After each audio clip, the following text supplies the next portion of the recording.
Next Tuesday, voters will head to the polls to decide on their local school districts' budgets. School district spending statewide is expected to increase by 2.2%, according to a report from the Association of School Business Officials. That translates into a tax levy of less than 1% for voters.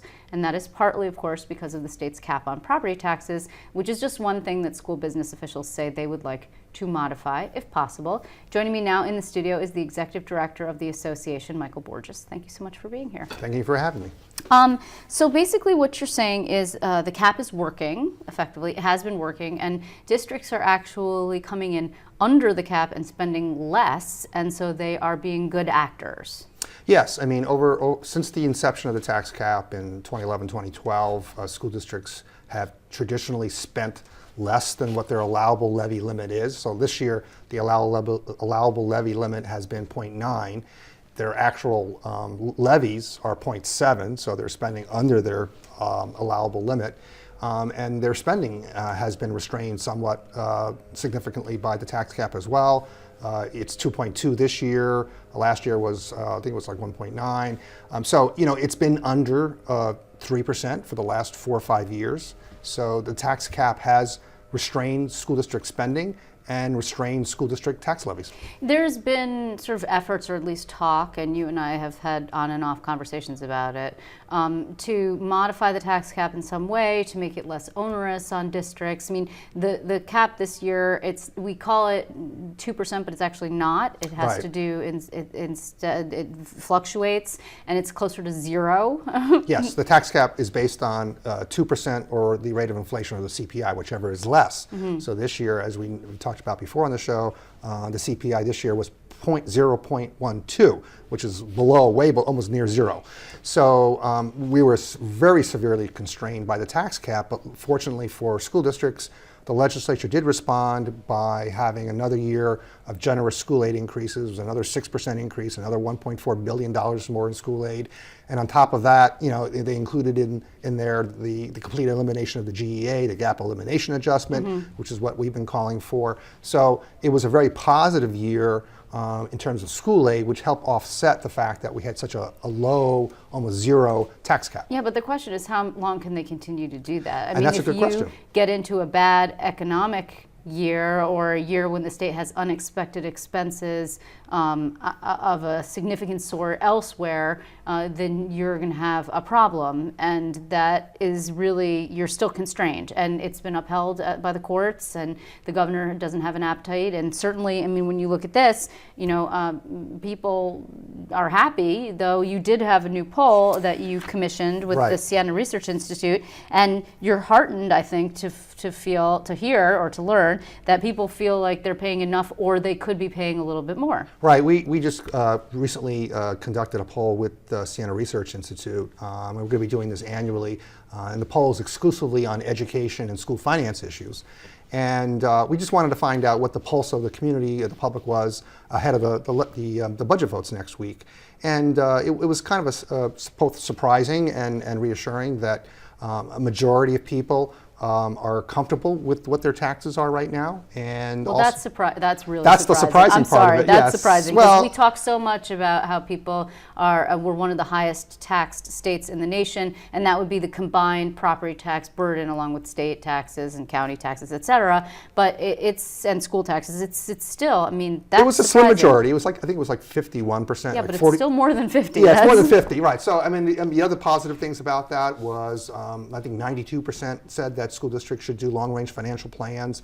87% said that they should have a school business official, an education CFO, somebody with business or financial backgrounds. So you all get to stay in your jobs. Well, That's we're actually good. not required. So you know, the fact that the public believes that they should have, every school district should have a business official, is also a good message to send. So you know, we're speaking this evening. We spoke with Assemblywoman Sandy Galiff about this effort by the legislature. That would be the Senate and the Assembly are on the same page of trying to change something that was approved in the budget not too terribly long ago, which is the changing in the allocation of STAR, no longer a rebate, but more of a credit to new homeowners and new construction. Do you have a position on that? Well, we did kind of weigh in on how that would impact school districts. And so instead of having a deduction or a credit on your property taxes for STAR, you're going to get either a credit or a rebate check on your income taxes. Right, but the way that it would, to simplify it, the way it would affect you is that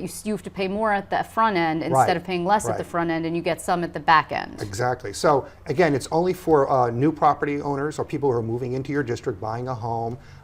So the impact, at least initially, will be minimal on school districts. The thing is, it doesn't really impact in terms of how much money a school district gets. It just impacts how a taxpayer perceives how much they're paying in school taxes, because like you said, instead of getting the credit or the rebate on the front end, they're getting it at the tail end sometime in March or April. Are you concerned that people are going to have the misperception that their taxes are going up? Yes, that could be the case.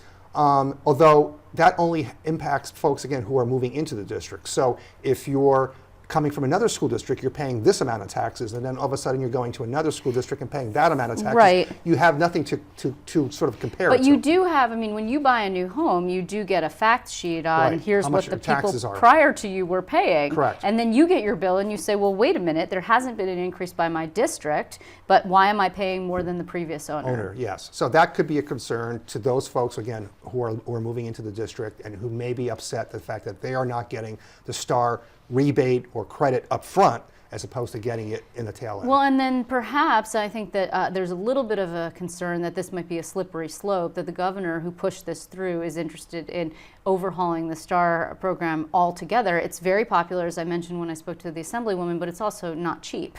No, I think it's like $3 billion a year. Expensive. And it's very, yes.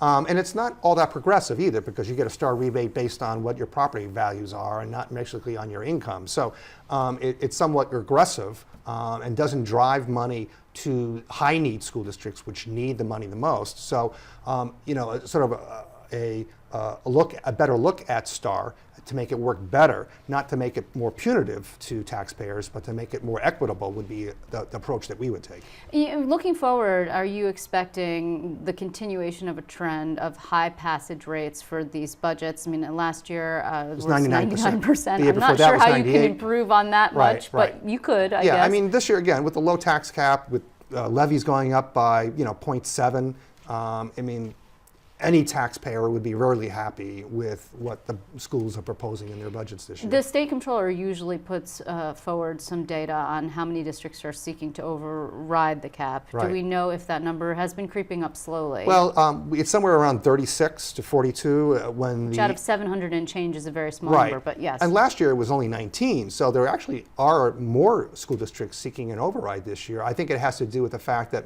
there were 82 school districts with negative tax levies, which means their tax cap calculations resulted in allowing them to have a levy that was less than the previous year. So you could have a school district that levied 122 million last year, can only levy 120 this year. That's the negative tax cap. You also have a phenomenon that I would just call, for lack of a better term, voter fatigue, because we just came off a primary. Some people even had a special election for a legislative seat that was empty, and those legislative special elections ran concurrent with the primary, though there were two different sets of voting, not voting booths, but areas where you had to fill out your voting ballot because we don't have booths anymore. Then subsequently you've got this, then you have the September primary for the state legislative races, you've got the June primary for the congressional races, you've got the November. I mean, it's getting to be a little onerous if only the legislature sort of get its acts together. Participation in school budget votes has declined precipitously since the inception of the tax cap. Although, according to our poll with Siena, 65% of the people that we polled said that they were going to participate in the budget votes next week. Yeah, but who would you really tell a pollster, no, I have no intention of voting, I'm not really interested in participating in small d democracy. Fine. I'd rather stay home and watch TV. Oh, that's what they did say, though. That was interesting. In the poll, they said, I think it was like 56% said that public education was going in the wrong direction. But when they asked about their individual school district, they said 55% said their school district was headed in the right direction. We see that track when we all hate the legislature or Congress, but we like our own congressman. Yeah, so that was kind of representative, a disconnect there. But yeah, so interesting things going on. Okay, well, after the budget votes, we'll, of course, we'll revisit the topic and see, either with you or one of your other compatriots in the school sort of diaspora of various different people that we talk to. I thank you so much, Mike, for being with me. It's always good to see you.